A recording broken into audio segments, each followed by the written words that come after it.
નમસ્કાર મિત્રો। નેહાના સસરા ઘરમાં લપસીને ખરાબ રીતે પડી ગયા હતા, જેના કારણે તેમની કમરનું હાડકું તૂટી ગયું અને કપાળ પર ઊંડી ઈજા થઈ। નેહા અને તેનો પતિ પંકજ નોકરીના કારણે બીજા શહેરમાં રહેતા હતા। પંકજની નોકરી ટ્રાન્સફરેબલ હતી, એટલે દર 3 વર્ષે જગ્યા બદલવી પડતી હતી અને ક્યાંક સ્થાયી રૂપે રહેવું શક્ય નહોતું। પંકજની બહેન અમૃતા તે જ શહેરમાં રહેતી હતી, જ્યાં તેનું પિયર અને નેહાનું સાસરું હતું। અકસ્માત બાદ પંકજની માતા શાંતિદેવીએ પંકજને ફોન કરીને રડતા રડતા ઘટના જણાવી। પંકજે તરત આશ્વાસન આપ્યું કે તે આવી રહ્યો છે અને અમૃતાને પણ ફોન કર્યો કે તે જઈને પપ્પાને જોઈ લે અને તે આવે ત્યાં સુધી સાંભળે। અમૃતાએ હાથો પાડી પણ બહાના બનાવીને જવાબદારી ટાળી। શાંતિદેવી પહેલેથી જ અમૃતાની ચળસોળથી દીકરા વહુ વિરુદ્ધ હતા। જોકે તે સમયે તેઓ પરેશાન હતા, કારણ કે તેમના પતિની હાલત ગંભીર હતી। પંકજના પિતા અવારનવાર પત્નીને સમજાવતા કે અમૃતાની વાતોમાં આવીને દીકરા વહુથી દૂરી ન બનાવે, પણ શાંતિદેવી તેમની એક વાત ન સાંભળતા। આ દરમિયાન પંકજે માતાને ફરી ફોન કરીને કહ્યું કે તે પિતાને સારવાર માટે પોતાના શહેર લઈ જશે। તેણે પૂછ્યું કે અમૃતા આવી ગઈ હશે તો થોડી રાહત મળી હશે, પણ માતાએ કહ્યું કે અમૃતાના બાળકોની પરીક્ષા છે, એટલે તે નહીં આવી શકે। આ સાંભળીને પંકજને ગુસ્સો આવ્યો કે તે એ જ શહેરમાં રહેતી હોવા છતાં પિતાને જોવા ન આવી। જ્યારે પંકજે માતાને કહ્યું કે અમૃતાના બાળકો મોટા છે, ઘરે દાદા દાદી અને તેમના પતિ પણ છે, તો માતાએ દીકરીનો બચાવ કરવાનું શરૂ કર્યું અને ઉલટું બહુ નેહા પર સવાલ ઉઠાવ્યા કે તે કેમ નથી આવતી। પંકજે સમજાવ્યું કે એરોપ્લેનની તાત્કાલિક ટિકિટ ખૂબ મોંઘી પડે છે અને તે એકલો આવીને જવાબદારી ઉપાડશે નહીં, તો નેહા અને બાળકોને લઈ આવવાથી 5 ટિકિટનો વધારાનો ખર્ચો થશે। આ સાંભળીને શાંતિદેવી ચૂપ થઈ ગયા। પંકજને સમજાઈ ગયું કે અમૃતાએ હંમેશની જેમ આગમાં ઘી નાખ્યું હશે, તેણે જ માતાને ભડકાવ્યા હશે। જ્યારથી નેહા ઘરે આવી, અમૃતાને લાગતું કે તેનો અધિકાર છીનવાઈ રહ્યો છે। જો કે તે પોતે પણ કોઈની વહુ હતી, પણ દલીલનો સમય નહોતો। પંકજ તરત પહોંચ્યો અને માતા પિતાને પોતાના શહેર લઈ ગયો। સારા હોસ્પિટલમાં દાખલ કરાવ્યા। ડોક્ટરોએ ઓપરેશનની સલાહ આપી, પણ ચેતવણી આપી કે દર્દીની ઉંમર વધુ હોવાથી સર્જરીમાં જોખમ છે, જાનનું પણ જોખમ હોઈ શકે। બીજો કોઈ રસ્તો નહોતો, એટલે ઓપરેશન કરાવવું પડ્યું। પણ ડોક્ટરની આશંકા સાચી નીકળી અને પંકજના પિતા બચી ન શક્યા। જેટલો પ્રયાસ થઈ શકે તેટલો બધાએ કર્યો, પણ નસીબે એ જ મંજૂર હતું। બધા પાર્થિવ શરીરને ઘરે લઈ આવ્યા, અંતિમ સંસ્કાર કરાયા। બધા કર્મકાંડ પૂરા થયા બાદ સગા સંબંધીઓ પોતપોતાના ઘરે પાછા ગયા। ઘરમાં હવે ફક્ત અમૃતા, પંકજ અને નેહા રહ્યા। પંકજે માતાને કહ્યું, માં, જે થવાનું હતું તે થઈ ગયું। હવે તમે અહીં એકલા રહીને શું કરશો? અમારી સાથે શહેરમાં ચાલો। આ ઘરને તાળું મારી દો અથવા ભાડે આપી દો। માતાને આ વાત યોગ્ય લાગી, પણ અમૃતાના મગજમાં કંઈક બીજું જ ચાલી રહ્યું હતું। તેણે તરત કહ્યું, માં, તમારી બધી બચત, એફડી અને કાગળો ક્યાં લઈ જશો? ભાઈની નોકરી તો ટ્રાન્સફરવાળી છે, દર વખતે જગ્યા બદલાશે તો જોખમ રહેશે। બધું મારી પાસે રાખી દો, હું અહીં જ રહું છું, સુરક્ષિત રહેશે। પંકજ અને નેહાને અમૃતાનો ઈરાદો સ્પષ્ટ સમજાઈ ગયો, પણ માતાની લાડલી બેટી હોવાથી માતા તેના પર શંકા ન કરી શકે।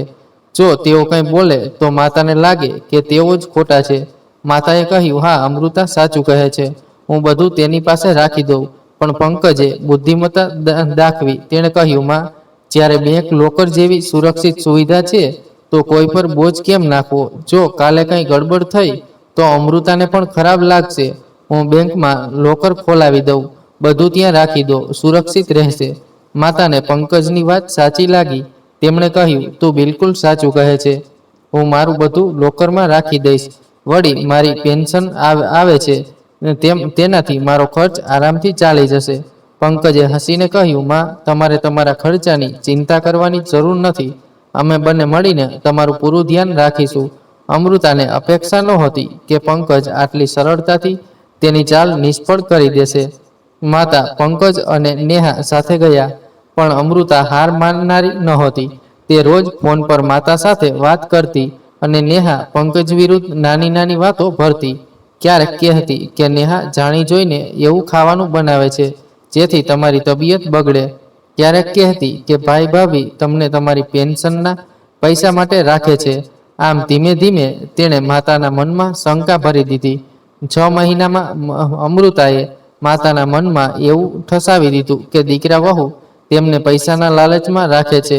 શાંતિ દેવીને લાગવા લાગ્યું કે જો પૈસા ન હોત તો કદાચ તેઓ તેમને એકલા છોડી દેત. શહેરનું શાંત વાતાવરણ તેમને ખાલીપો લાગતું હતું. તેમણે નક્કી કર્યું કે હવે તેઓ પોતાના ઘરે જ જઈને રહેશે. તેમણે કહ્યું, બેટા, હું હજુ એટલી વૃદ્ધ નથી થઈ કે એકલી ન રહી શકું. જ્યારે લાગશે કે હવે નહીં ચાલે ત્યારે તમારી પાસે આવીશ. પંકજ અને નેહા સમજી ગયા કે માતા અમૃતાની વાતોથી પ્રભાવિત છે, પણ તેઓ કંઈ ન કરી શક્યા. તેઓ માતાને તેમના ઘરે મૂકી આવ્યા. અમૃતાની ચાલ સફળ થઈ. તે બાળકો સાથે માતા પાસે રહેવા આવી અને ધીમે ધીમે પોતાનો સ્વાર્થ દેખાડવા લાગી. તેણે માતાને કહ્યું, માં, તમારી પેન્શન આવે છે અને તમારો ખર્ચો ખાસ નથી. મારી દીકરીને નવી સ્કૂલ અને કોચિંગમાં નાખવી છે. ફી ઘણી છે. ઘરનો એક માળ ભાડે આપી દો અને ભાડું મને આપી દો. આખરે પપ્પાની પ્રોપર્ટી પર મારો પણ હક છે. દીકરીના પ્રેમમાં અંધ માતાએ આ વાત માની લીધી. તેમણે એક ભાગ ભાડે આપી દીધો અને ઘર દર મહિને 15,000 અમૃતાને આપવા લાગ્યા. જ્યારે પંકજ અને નેહા રજાઓમાં આવ્યા અને ભાડુઆત જોયો તો પૂછ્યું, માં, તમે જણાવ્યું નહીં? માતાએ કહ્યું, બેટા, હું એકલી હતી, ઘર ખાલી હતું, એટલે ભાડે આપી દીધું અને ભાડું અમૃતાને આપું છું. તેની દીકરીના ભણતરમાં મદદ થાય છે. પંકજે કહ્યું, ઠીક છે માં, પણ તે રકમ એફડીમાં કેમ નથી કરાવતા? માતાએ કહ્યું, ના, હું અમૃતાને આપું છું, તેનો પણ આ ઘર પર હક છે. પંકજે તર્ક અપાવ્યો કે હક બધાનો છે, ફક્ત એકનો નહીં. તો માતા નારાજ થઈ ગયા. તેમણે કહ્યું, આ ઘર મારા પતિની મહેનતથી બન્યું છે. તેમાં ફક્ત મારો હક છે. હું જેને ઈચ્છું તેને આપું. તમને દખલ કરવાનો કોઈ હક નથી. અમૃતાએ માતાના વિચારો એટલા બદલી નાખ્યા હતા કે તેમને દીકરા વહુ દુશ્મન લાગવા લાગ્યા. એટલું જ નહીં, તેમને એવું પણ વિશ્વાસ અપાવ્યો કે પપ્પાનું મૃત્યુ નાની હોસ્પિટલમાં સારવાર કરાવવાને કારણે થયું અને કદાચ પંકજ નેહાએ પૈસા બચાવવા માટે જાણી જોઈને આવું કર્યું. આ વાતોથી શાંતિદેવી દીકરા વહુથી ચીડાવા લાગ્યા. જ્યારે પંકજે માતાના મોઢેથી આવા આરોપ સાંભળ્યા તો તેણે નક્કી કર્યું કે હવે કોઈ પણ મામલે તે કંઈ નહીં બોલે. અમૃતાના અસલી ઈરાદા બધા સમજતા હતા. પંકજ, નેહા અને પંકજના પિતાજી પણ. તેઓ જાણતા હતા કે અમૃતા અને તેનો પતિ કેવા પ્રકારના લોકો છે અને લાલચમાં પડીને કોઈ પણ હદે જઈ શકે છે. પણ શાંતિ દેવી આજ સુધી આ વાત સ્વીકારી ન શક્યા. તેમના માટે અમૃતા તેમની આંખોનો તારો હતી અને જમાઈ પણ સગા દીકરા જેવો. તેમને તેમની અસલિયત ક્યારેય દેખાઈ નહીં. નેહા હંમેશા ચૂપ રહેતી, પણ મનમાં તેને આ બધું ખૂબ ખટકતું. લગ્ન પછીથી અમૃતા અને શાંતિ દેવીએ કેટલીય વાર તેને ટોણા માર્યા હતા, પણ તે ચૂપચાપ બધું સહન કરતી. એક દિવસ રાત્રે અમૃતા ત્યાં જ રોકાઈ. તે દરમિયાન નેહાનો નાનો દીકરો દૂધ માટે રડવા લાગ્યો. ઘરમાં થોડું જ દૂધ હતું એટલે નેહાએ બધું દૂધ પોતાના બાળકને પીવડાવી દીધું. અમૃતાએ તરત આને મુદ્દો બનાવી લીધો અને માતાના કાન ભર્યા. જુઓ માં, ભાભીએ બધું દૂધ પોતાના બાળકને પીવડાવી દીધું. મારા બાળકોની ચિંતા જ ન કરી. આ નાની વાત પર મોટો ઝઘડો થયો. શાંતિ દેવીએ નેહા અને પંકજને ખૂબ સંભળાવ્યું. પંકજે સમજાવવાનો પ્રયાસ કર્યો, માં, નાનું બાળક હતું, ખાવાથી ઊંઘે નહીં, એટલે નેહાએ દૂધ આપી દીધું. મોટા બાળકો તો પેટ ભરીને ખાઈ શકે છે, તેમાં ખોટું શું? પણ માતા માનવા તૈયાર ન થયા. તેમણે કહ્યું, કેવી હિંમત થઈ? પોતાના દીકરાને દૂધ આપ્યું અને મારા નાતી પોતાઓને ન આપ્યું. એ દૂધ મારા પૈસાથી આવે છે, બધાનો સરખો હક છે. આ સાંભળીને નેહાનો ધીરજ તૂટી ગયો. તે ગુસ્સામાં ફાટી પડી અને બોલી, બિલકુલ સાચું કહ્યું તમે માજી. તમારા પૈસા પર હક ફક્ત અમૃતા અને તેના બાળકોનો જ છે. મારા પંકજ અને મારા બાળકોનો કોઈ હક નથી. અમારા હિસ્સે તો ફક્ત અપમાન જ આવે છે.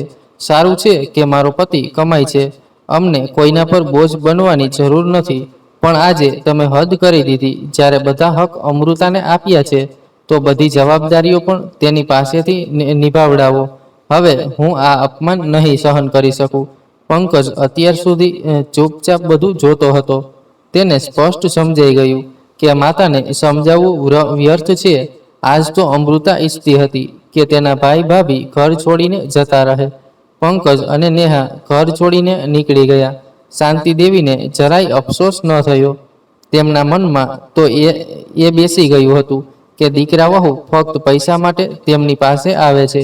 તેમને એ દેખાતું નહોતું કે અસલી રમત તો અમૃતા રમી રહી છે.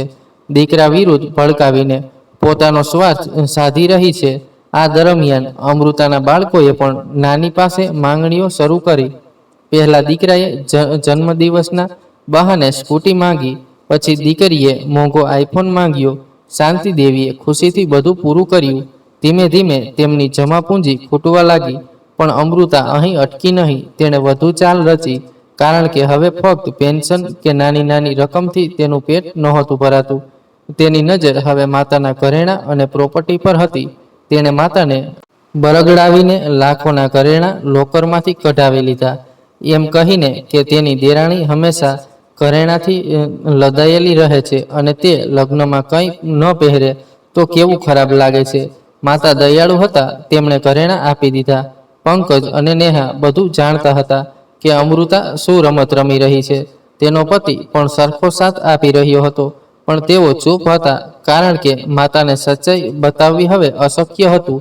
અમૃતા અને તેનો પતિ ધીમે ધીમે માતાની આખી સંપત્તિ હડપ કરવાની ચાલ રમી રહ્યા હતા. પણ કહેવાય છે કે દરેક ખરાબીનો અંત આવે છે. હવે આ ખરાબીનો અંત પણ નજીક હતો. એક રાતે શાંતિ દેવી જોરથી ચીસો પાડી રહ્યા હતા. અમૃતા સમજી ન શકી કે શું કરવું. ગભરાઈને તે તેમને નજીકના ડોક્ટર પાસે લઈ ગઈ, કારણ કે શાંતિ દેવી ખૂબ બેચેન હતા. તે પૈસા લેવાનું ભૂલી ગઈ. અમૃતા જાણતી હતી કે ખર્ચ તેને જ ઉઠાવવો પડશે. તેણે તેમને એક ઝોલાછાપ ડોક્ટર પાસે લઈ જઈ. ડોક્ટરે બરાબર જોયા વિના ગેસની તકલીફ ગણીને કેટલીક દવાઓ લખી આપી અને પોતાની ફી લઈ લીધી. અમૃતાએ ચૂપચાપ દવા ખરીદીને ઘરે રાખી દીધી અને માતાને સમજાવ્યું, ચિંતા ના કરો માં, ફક્ત ગેસની તકલીફ છે. ગરમ પાણીથી શેક લો, દવા લો, બધું ઠીક થઈ જશે. પણ માતાની હાલત જોઈને અમૃતા સમજી ગઈ કે આ મામલો ફક્ત ગેસનો નથી પણ ગંભીર છે. તેને ખ્યાલ આવ્યો કે અહીં વધુ સમય રોકાવું તેના માટે ઠીક નથી. એટલે તેણે નરમાશથી કહ્યું, માં, મારા સાસરે મારી નણંદના લગ્ન છે. આ સાસરાનો મામલો છે. મારે ત્યાં રહીને બધી રસમો નિભાવવી પડશે. ઓછામાં ઓછો 1 મહિનો તો ત્યાં રહેવું પડશે. શાંતિ દેવીએ ઉદાસીથી કહ્યું, અરે દીકરી, તું મને એકલી છોડીને ક્યાં જઈશ? તું અહીંથી જ લગ્નની રસમોમાં જતી રહેજે. મારી તબિયત પહેલેથી ખરાબ છે. ઉપરથી તું પણ જતી રહીશ તો હું કેવી રીતે રહીશ? અમૃતાએ ધીમેથી જવાબ આપ્યો, માં, હું અહીં રહીને કેવી રીતે નિભાવીશ? જો હું સાસરે ન ગઈ તો લોકો વાતો બનાવશે. વળી અહીં તો દીકરો વહુ સંભાળી જ લેશે. તમે વહુને બોલાવી લો. આ તેનું કર્તવ્ય છે કે તે તમારી સારવાર કરાવે, તમારી સંભાળ રાખે. હું તો આખરે દીકરી છું અને સમાજ દીકરી પાસેથી એટલી અપેક્ષા નથી રાખતો. આ કહીને અમૃતાએ માતાની વધુ વાત સાંભળ્યા વિના પોતાનું સામાન ઉપાડ્યું અને ચાલી ગઈ. તે દિવસે શાંતિ દેવીને એવું લાગ્યું જાણે તેમની દીકરીએ તેમના ગાલ પર એક કડક તમાચો માર્યો હોય. જે માટે તેમણે હંમેશા દીકરા વહુને દોષ આપ્યા હતા, તે જ દીકરીએ આજે સચ્ચાઈનો અરીસો બતાવી દીધો. શાંતિ દેવીને સમજાવવા લાગ્યું કે કદાચ તેમને કોઈ ગંભીર બીમારી છે અને આવા મુશ્કેલ સમયે તેમની દીકરીએ તેમની સાથે મોં ફેરવી લીધું. તેઓ નિરાશ થઈને રડવા લાગ્યા. દીકરા વહુની યાદમાં તેમને સતાવવા લાગ્યા. તેમના મનમાં એ બધા કડવા શબ્દો ગૂંજવા લાગ્યા જે તેમણે વહુને વારંવાર કહ્યા હતા. આજે શાંતિ દેવીને પોતાની ભૂલો સ્પષ્ટ દેખાતી હતી. તેમને લાગતું હતું કે લોકો અવારનવાર દીકરા વહુને દોષી ગણે છે, પણ ઘણીવાર ભૂલ મા બાપની પણ હોય છે, કારણ કે તેઓ વહુને ક્યારેય પૂરેપૂરું પોતાનું નથી સ્વીકારતા. દીકરાના જીવનમાં તેને સ્વીકારી નથી શકતા.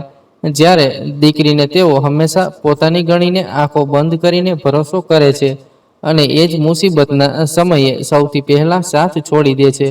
લગ્ન બાદ દરેક છોકરી પોતાના પિયર કરતાં સસરાને વધુ પ્રાથમિકતા આપે છે.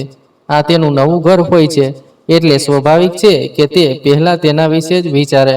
આવું થવું પણ યોગ્ય છે, પણ સવાલ એ ઊભો થાય છે કે જ્યારે દીકરીની પોતાના પિયર કરતાં સાસરાને ઉપર રાખી શકે છે, તો મા બાપ વહુને પોતાની દીકરીથી ઉપર કેમ નથી રાખી શકતા?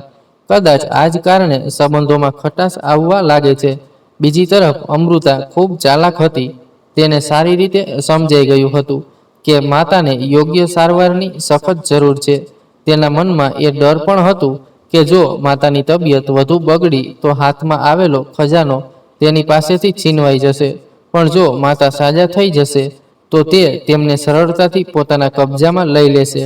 આ જ વિચારીને તેણે જાતે જ પંકજને ફોન કર્યો અને કહ્યું, તમારી માતાની તબિયત ઠીક નથી.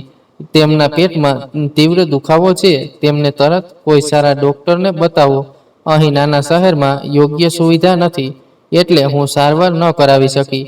સારું થશે જો તું આવીને તેમને તારી સાથે લઈ જાય. વળી દીકરા હોવાના નાતે આ તારી જવાબદારી છે.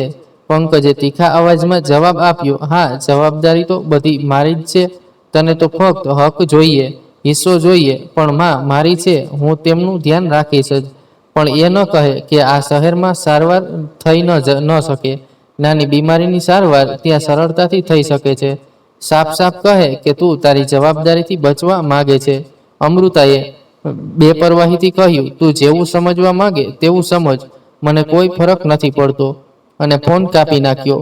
પંકજે તરત માતાને ફોન કર્યો અને કહ્યું, માં, તમારી તબિયત ઠીક નથી અને તમે અમને જણાવ્યું પણ નહીં. હું કાલે જ આવું છું.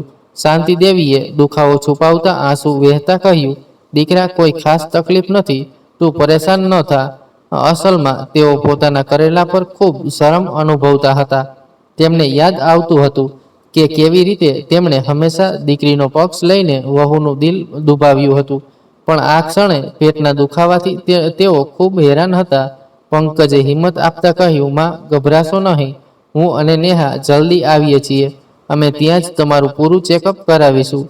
ગયા વખતે પિતાજીની હાલત ખૂબ ગંભીર હતી, એટલે હું તેમને શહેર લઈ આવ્યો હતો. શાંતિ દેવીએ કહ્યું, ઠીક છે બેટા, જેવું તને યોગ્ય લાગે. ત્યારબાદ પંકજ અને નેહા આવવાની તૈયારી કરવા લાગ્યા. અહીં શાંતિ દેવી કપડાં ગોઠવી રહ્યા હતા ત્યાં તેમના પતિની ડાયરી નીચે પડી. તેમાં દીકરીના લગ્નથી લઈને બાળકોના બાળપણ સુધીની બધી યાદો સાચવેલી હતી. પાના ફેરવતા ફેરવતા તેમની નજર એક પાના પર પડી. વાંચીને તેઓ સ્તબ્ધ થઈ ગયા. ડાયરીમાં લખ્યું હતું, પ્રિય શાંતિ, કદાચ જ્યારે આ ડાયરી તારા હાથમાં આવે ત્યારે હું હોઉં કે ન હોઉં તેનો ભરોસો નથી. મન કહે છે કે હવે આપણો સાથ વધુ દિવસો સુધી નહીં રહે, એટલે આ હું મારી ડાયરીમાં લખું છું. હું જાણું છું કે તું તારી દીકરી અમૃતા સાથે ખૂબ જોડાયેલી છે. પંકજ અને નેહા પ્રત્યે તારી નિકટતા એટલી નથી રહી. અસલમાં તું નેહાને તારી પ્યારી દીકરીના જીવનમાં સ્વીકારી નથી શકી. પણ યાદ રાખ, આ જ જીવનની સચ્ચાઈ છે. દરેક દીકરાના જીવનમાં તેની પત્ની આવે જ છે, જેમ તું મારા જીવનમાં આવી હતી. શું તે વખતે તે મારા માતા પિતાનું ખરાબ ઈચ્છ્યું હતું? બિલકુલ નહીં. એ જ રીતે ન તો પંકજ તારું ખરાબ ઈચ્છે છે, ન નેહા. મને ડર છે કે જ્યારે હું નહીં હોઉં ત્યારે અમૃતા અને તેનો પતિ તને પંકજ અને નેહાથી દૂર કરી દેશે. તું દિલથી વિચારીશ જ્યારે હું હંમેશા દિમાગથી વિચારું છું. હું અમૃતાને મારી દીકરી માનું છું, તેને પ્રેમ કરું છું, પણ મેં જોયું છે કે લગ્ન પછી તે ઘણી બદલાઈ ગઈ છે. તેનો સ્વભાવ હવે સ્વાર્થી થઈ ગયો છે. તેનો પતિ ચાલાક અને ધૂર્ત પ્રકારનો માણસ છે અને તેણે અમૃતાને પણ એવી જ બનાવી દીધી છે. મેં ઘણીવાર નોંધ્યું છે કે અમૃતા પોતાના ફાયદા માટે તને પંકજ અને નેહા વિરુદ્ધ ભડકાવે છે અને તું તેની વાતોમાં સરળતાથી આવી જાય છે. એટલે હું આજે આ ડાયરીમાં લખું છું. શાંતિ, ધ્યાનથી સાંભળ. તારા દીકરા અને વહુ ખરેખર લાખોમાં એક છે. આવા સંતાન ભાગ્યથી મળે છે. એટલે અમૃતાની વાતોમાં આવીને ક્યારેય તારા દીકરા વહુથી દૂરી ન બનાવતી. મેં મારી બધી મહેનતની કમાણીનું એવું આયોજન કર્યું છે કે જો આપણામાંથી કોઈ એકને કંઈ થાય તો બધી સંપત્તિ અને બચત આપોઆપ તારા નામે થઈ જશે. પણ તું તેનો ઉપયોગ સમજી વિચારીને કરજે. હા, દીકરીનો પણ હક હોય છે, પણ દીકરા અને વહુનું ફરજ પણ ઓછું નથી. જે ફરજ તેમણે નિભાવ્યું છે એટલો હક પણ તેમનો બને છે. યાદ રાખજે, આપણી દીકરીને આપણે તેના લગ્નમાં બધું આપ્યું છે.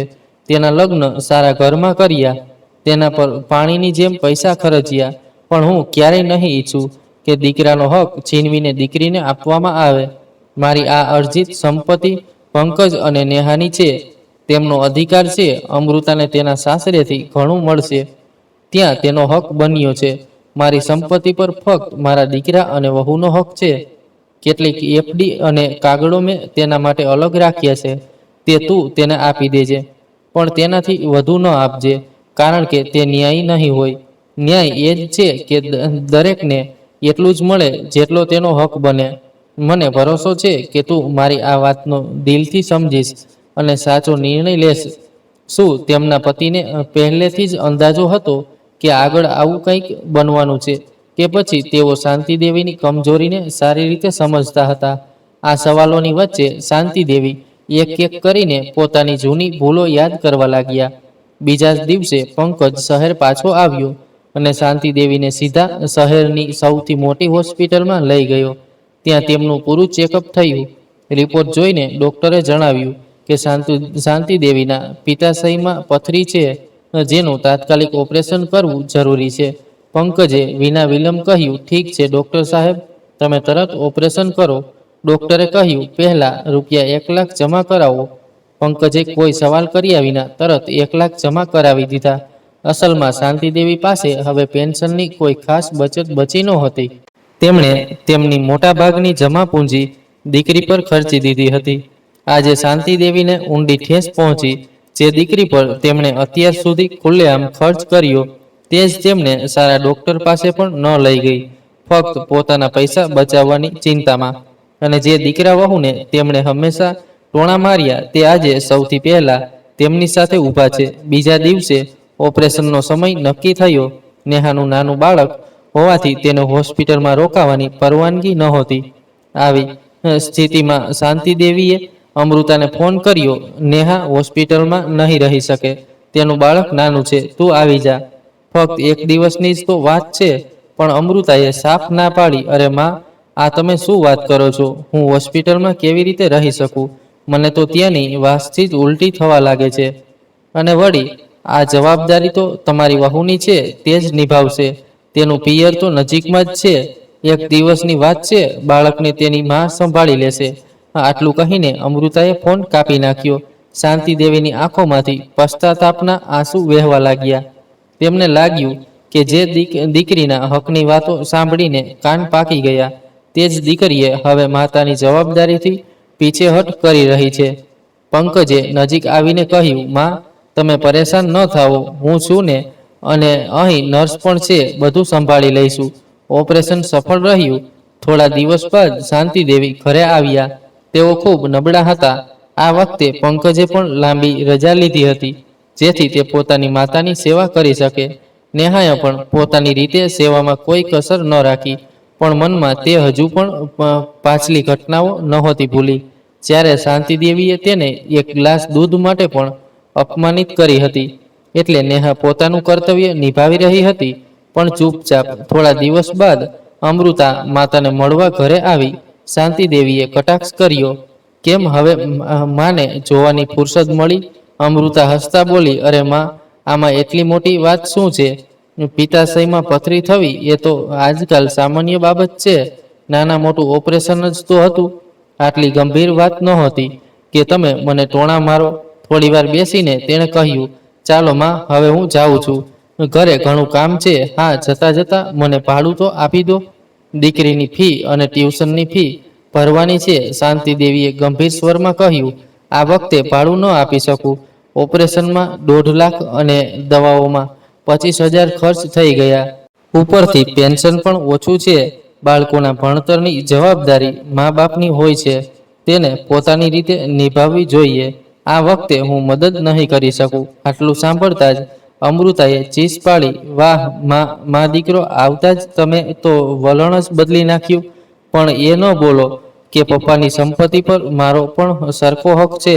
શાંતિદેવી બોલ્યા, આજે હિસાબ કિતાબ સાફ કરી લઈએ.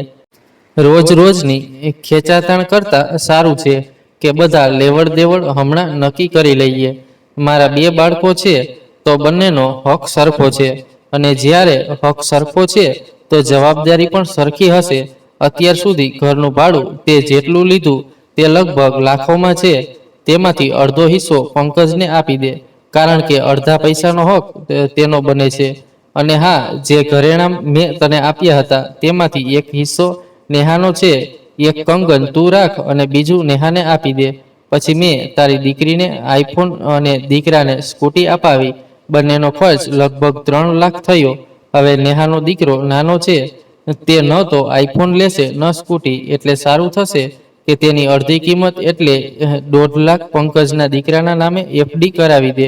આખરે સરખો હક છે તો સરખો હિસ્સો પણ બને. બાકીની પ્રોપર્ટી અને રકમ હું 2 સરખા હિસ્સામાં વહેંચી દઈશ. પણ સાંભળ, જ્યારે અમે પિતાજીને દિલ્હી સારવાર માટે લઈ ગયા હતા ત્યારે ફક્ત આવવા જવાનો ખર્ચ 50,000 થયો હતો. તેમાંથી 25,000 તું પંકજને પાછા આપીશ, કારણ કે તે જવાબદારી તારી પણ હતી. તે પછી હોસ્પિટલમાં પણ પપ્પાની સારવાર પર લગભગ 10 લાખ ખર્ચ થયા, જે પંકજે એકલે ઉપાડ્યો.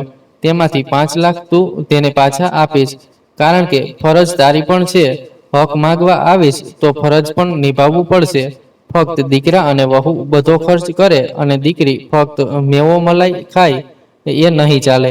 અને હમણાં જ મારા ઓપરેશન પર 1.5 લાખ અને દવાઓ પર 25,000 ખર્ચ થયો. તેનો અડધો પૈસો પણ પંકજને આપવો પડશે. સમજી લે, જો હક સરખો છે તો ફરજ પણ સરખું નિભાવવું પડશે. ઉપરાંત હવે 1 મહિનો અહીં રહીને મારી સેવા પણ કરવી પડશે, કારણ કે આ હાલતમાં હું જાતે કામ નહીં કરી શકું. તે પછી હું પ્રોપર્ટીનું સરખું વહેંચાણ કરી દઈશ. આ બધું સાંભળીને અમૃતાનું માથું ચક્કર ખાઈ ગયું. તે બોલી, માં, આ તમે શું વાતો કરો છો? પપ્પાની સારવારના પૈસા, તમારી સારવારના પૈસા હું કેમ આપું? આ તો દીકરાની જવાબદારી હોય છે. માતાએ સખત અવાજમાં જવાબ આપ્યો, તો શું મા બાપની કોઈ જવાબદારી નથી? શું અમારું ફક્ત એટલું જ છે કે બધી સંપત્તિ ઉપાડીને દીકરીના નામે કરી દઈએ? જો અડધી અડધી સંપત્તિ જોઈએ તો અડધી અડધી જવાબદારી પણ ઉપાડવી પડશે. પિતાજીના ક્રિયાકર્મ પર પણ લગભગ 2 લાખનો ખર્ચ થયો હતો. તેમાંથી 1 લાખ તું હમણાં પંકજને આપી દે. તે વખતે હિસાબ સાફ નહોતો થયો. હવે જ્યારે વહેંચણીની વાત થઈ રહી છે તો બધું સરખું હોવું જોઈએ. અને સાંભળ, જ્યારે મારું મૃત્યુ થશે તો મારો ક્રિયાકર્મ તું અને તારો પતિ મળીને કરજે. મારી ચિતાને મુખાગ્નિ પણ તું આપજે, કારણ કે જ્યારે દીકરાની જેમ હિસ્સો લેવો છે તો દીકરાની જેમ ફરજ પણ નિભાવવું પડશે. અમૃતા ગુસ્સામાં બોલી, પાગલ થઈ ગઈ છો શું માં? આ બધું કામ દીકરો કરે છે, હું કેમ કરું? માતાએ પણ ગુસ્સામાં કહ્યું, આ બધું તારી મરજીથી નહીં ચાલે. જ્યારે ઈચ્છે ત્યારે દીકરી બનીને ફરજથી બચી ગઈ, અને જ્યારે ઈચ્છે ત્યારે હક લઈ લીધો. એવું નહીં ચાલે. આજે હું તને સાફ સાફ કહું છું, હક અને ફરજ બંને સરખા નિભાવવા પડશે. અમૃતાને સમજાઈ ગયું કે આજે માં ચૂપ થવાના નથી. તેની બધી ચાલાકીઓ માતાએ પકડી લીધી હતી. થાકીને અમૃતા બોલી, ઠીક છે માં, આ બધી વાતો રહેવા દો. હું હવે જાઉં છું. માતાએ વ્યંગમાં કહ્યું, હા જા, પણ આગલી વાર જમાઈને પણ સાથે લઈને આવજે. ઓછામાં ઓછું 1-2 મહિના અહીં રહીને તારી સાસુની થોડી સેવા કરી લે. વહુએ તો જીવ લગાવીને સાસુની સંભાળ રાખી છે, એટલે તેનો હક બને છે. પણ જમાઈ તો હાલચાલ પૂછવા પણ નથી આવ્યા. સેવા કરવી તો દૂરની વાત છે, જવાબદારી વિના કોઈ હક નથી મળતો. જો સરખાપણું જોઈએ તો વહુની જેમ સરખી સેવા પણ કરવી પડશે. અમૃતા સમજી ગઈ કે માં સરળતાથી ચૂપ થવાના નથી. તે જલ્દીથી ત્યાંથી નીકળી જવા માંગતી હતી, પણ શાંતિ દેવી બોલતા જ રહ્યા, મારી ભૂલ હતી કે મેં તારા કહેવાથી મારા દીકરા વહુને ખોટા સમજ્યા. હવે હું બધું સરખું સરખું વહેંચી દઈશ. આ કૈતુક નથી, પણ તારા પપ્પાની મહેનતની કમાઈ છે, જે મારા નામે છે. હું જેને ઈચ્છું તેને આપી શકું, અને મારો નિર્ણય છે કે મારી સંપત્તિ હું મારા દીકરાને જ આપીશ. તારા માટે તો પપ્પાએ પહેલેથી જ કેટલીક એફડી અને ઘરેણાં રાખ્યા છે. તે પણ તને નહીં મળે, કારણ કે વહુએ મારા બધા ફરજ નિભાવ્યા છે. તું તો તારા ફરજથી ઘણા સમય પહેલા હાથ જાળી ચૂકી છે. અને હા, આ ઘરનું ભાડું હવે મારા દીકરાને મળશે. હું પણ તેમની સાથે જઈને રહીશ, જેથી તેમને મારા કારણે વારંવાર અહીં ત્યાં દોડવું ન પડે. બાકીનો હિસ્સો ભાડે આપી દઈશ. આજે મને સાફ દેખાય છે કે ફક્ત દીકરા જ નહીં, મા બાપ પણ ખોટા હોય છે, જ્યારે તેઓ પોતાની જીવનમાં વહુને જગ્યા નથી આપી શકતા. પણ જો બંને તરફથી જવાબદારી હોય તો સંબંધો મજબૂત રહે છે. હું મારી ભૂલ માનું છું. નેહા અત્યાર સુધી બધું ચૂપચાપ સાંભળી રહી હતી. તે બોલી, મમ્મીજી, આજે તમારી વાતો સાંભળીને મારો બધો ગુસ્સો દૂર થઈ ગયો. હવે તમે અમારી સાથે આવો પૂરા હકથી. તમારો હક છે અમારી સાથે રહેવાનો. જો અમારાથી ક્યારેય ભૂલ થાય તો અમને ખીજાઈ લેજો, પણ કૃપા કરીને બીજાની વાતોમાં આવીને અમને ખોટા ન સમજતા. ખરેખર ખૂબ તકલીફ થાય છે. શાંતિ દેવીની આંખો ભરાઈ આવી. હા બેટા, મને હવે સમજાઈ ગયું. અમૃતા પાસે હવે કોઈ જવાબ બચ્યો ન હતો. તે બોલી, ઠીક છે માં, હું જાઉં છું. વળી હવે મારું અહીં કોઈ કામ નથી. આટલું કહીને તે જવા લાગી. ત્યારે શાંતિદેવી બોલ્યા, હા જા, હવે ક્યારેય ન આવતી. મિત્રો, તમને આજની આપણી કહાની કેવી લાગી? કોમેન્ટમાં જરૂર જણાવો. જો કહાની સારી લાગી હોય તો ચેનલને લાઈક, શેર અને સબસ્ક્રાઈબ જરૂર કરજો. આભાર.